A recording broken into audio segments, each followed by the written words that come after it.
בהתחלה היינו פה לבד. כלומר, אם לא מחשיבים לטעות ואיזה נחש מזדמן. הנה, הגבול הירדני, ומסביב רק מדבר. אז למה דווקא פה?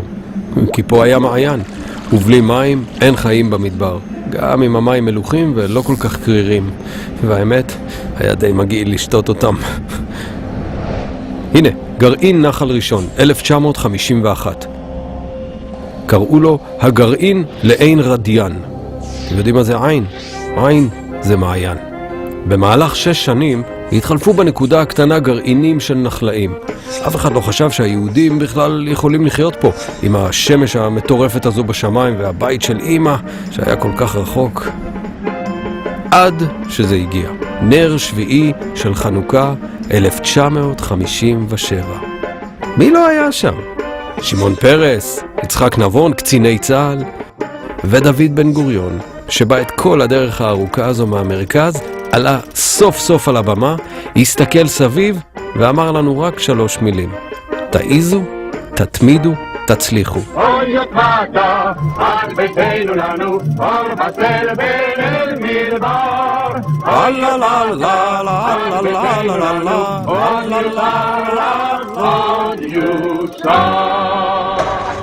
ואז הם כולם נסעו חזרה צפונה, ואנחנו נשארנו לבד, כל כך לבד, יום שלם של נסיעה מתל אביב, בעמידה, בלי מזגן, באוטובוס שירד לאילת פעם ביום, או בג'יפ ויליס של הגרעין שרתח בעליות של מעלה הקרבים, ולפעמים גם בירידות, ושיטפונות שחוצים את כביש הערבה לשניים לימים שלמים, כביש אמרתי. אנחנו נשארנו לבד ועם קיבוץ להקים, וזה בדיוק מה שעשינו. אחרי 2 קרה משהו לא צפוי. איך זה קרה? בדרום הערבה? במדבר? החיים יותר חזקים ממה שלפעמים אנשים חושבים. ואם אני יכול להביא גם את הזווית האישית שלי, ברגע שהילדים הופיעו, היה לי ברור שזהו. הקמנו יישוב. וילדים צריך להאכיל. בשביל זה צריך מוצרים טריים וגם פרנסה. ומאיפה יבואו החלב והיוגורט? מבאר שבע? השתגעתם, אתם יודעים כמה זה רחוק. אז ביוטבתה כמו ביוטבתה, כשצריך לעשות, עושים. גם אם זה אומר לגדל פרות חלב אירופאיות ב-45 מעלות בצל. בהתחלה למדנו לפסטר את החלב. אחר כך כבר למדנו להכין ממנו לבן. ואז יוגורט, בטעמים. איזו אטרקציה זו הייתה לכל מי שעבר בכביש הערבה. כביש אמרתי. והתמרים שלנו, שהיום נראים כאילו היו כאן תמיד, כבר נתנו פירות. דרך אגב, משלוח מיוחד מעיראק.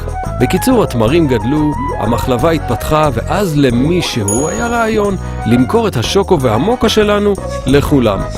איזה רעיון הזוי, שוקו באמצע המדבר. אבל אתם יודעים מה? נראה לי שזה עבד לא רע.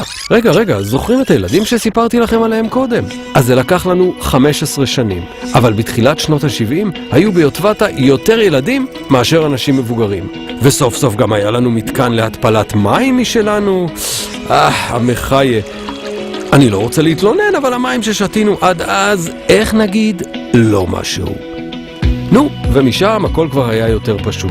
הקמנו חדר אוכל חדש ושכונות מגורים מודרניות. הרפת שלנו אפילו קיבלה פרס. מה אתם יודעים? אפילו הילדים האלו, הקטנים שגדלו, הם כבר הפכו להורים. מי היה מאמין? נכדים. דור שלישי של התיישבות במדבר. והנה העולים שקלטנו בשנות ה-90. מהקור המוסקבאי והבית החם בבואנוס איירס וניו יורק, לשמש של יוטבתה. כולם הצטרפו למקימים שהיו ילידי הארץ בוגרי תנועות נוער. אין מה להגיד, קיבוץ לתפארת, שגם היום ממשיך את מסורת החיים המשותפים בחינוך, בעבודה, ביום יום ובשמחות.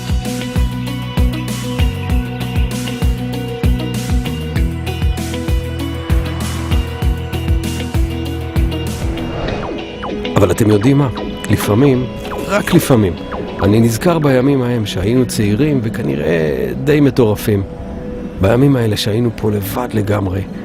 כלומר, אם לא מחשיבים לטעות ואיזה נחש מזדמן. ואני, את האמת, אני אפילו קצת מתגעגע.